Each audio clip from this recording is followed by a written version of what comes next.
when asphalt's placed, it looks wonderful. It's compacted, it's nice and it's black, and it's in really good shape. What we see though is after generally the period of a year's time, the sun will start to bleach or oxidize out that surface. And the goal for asphalt is, asphalt's very simple: sand, rock, asphalt, cement, comprised and compacted to form one surface. When the sun starts to beat upon that asphalt surface, it starts to pull what we call the light oils, or the actual asphalt binder cement, out of that mix, which can start to have some raveling, some cracks, things along those lines. So the goal of seal coating, whether it be a parking lot or a residential driveway, is you want to keep that asphalt-based binder in place and keep the water from penetrating the asphalt to get to the subbase and causing movement, cracks, potholes, things along those lines. So my educational side, when I talk to a customer, letting them know what we need to do, is that you've invested this $10,000 in the driveway, or you've invested $200,000 into this commercial parking lot. After generally 1 year to 2 years, it's time to start maintenance on it. And our form of maintenance is generally to suggest crack sealing first if there are small cracks. Again, the ultimate job of maintenance on the asphalt is to keep water from getting to the subbase. If water does get to the subbase, and here in our region in the Midwest, we have a lot of clay underneath the asphalt. We don't stabilize the base under the mix very well, other than clay. So if we get water into that clay, the clay becomes soft and it starts to move. And if you have traffic back on top of that, you're going to start to get cracks. And if the cracks develop and water continues to go through the cracks, that will lead eventually to potholes. We have horrible freeze thaw in the Midwest. And when that water freezes, it just pushes up and causes the cracks to open, which in turn cause potholes. So the first form of maintenance for us is to try to let people know that, look, simple crack sealing with a good hot rubberized crack sealing material will keep that water from getting to the subbase.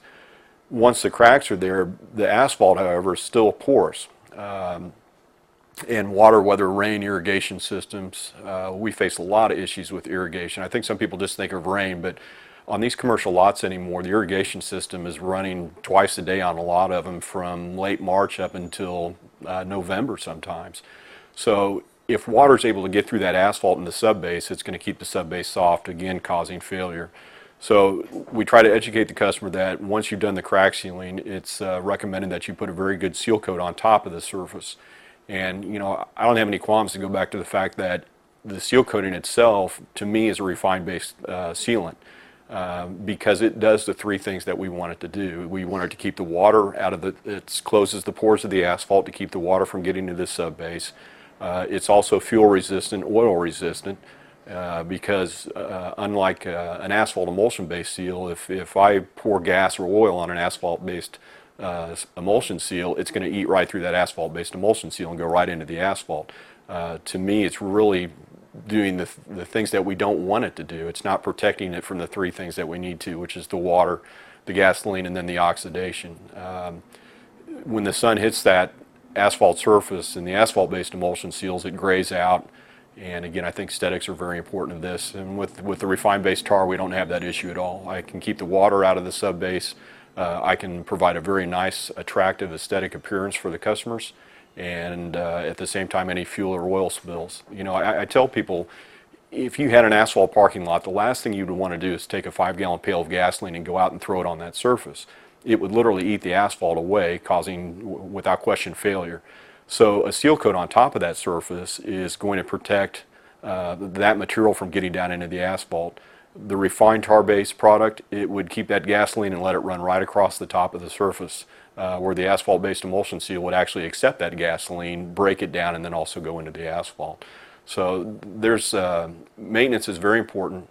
Seal coating is a great form of protecting your asphalt investment, and if it's done correctly and if it's done on a basis, you know, we'll tell people that they're going to save 60% of the money spent over a 10, 15, 20-year period of time if they just do the maintenance on things. And they'll spend a third of the money to maintain it than they will to actually have to come out in 15 years and have to overlay that parking lot again. So seal coating is very viable, and the refined tar-based products, to me, are the best products to put on the ground to keep it that way. I also believe that the longevity of the product is based on the application, how it's applied, whether it's sprayed or whether it's squeegee applied. In our particular case, we like to squeegee apply the first coat to fill the pores of the asphalt, and then we spray apply a second coat, which is what we call a wear surface. And on a given parking lot, if that application is done correctly on a standard parking lot, I have no problem to tell a customer that we're going to garner at least 4 years out of it. And that's the nice thing about the refined base tars, is that, again, they'll keep their color for that period.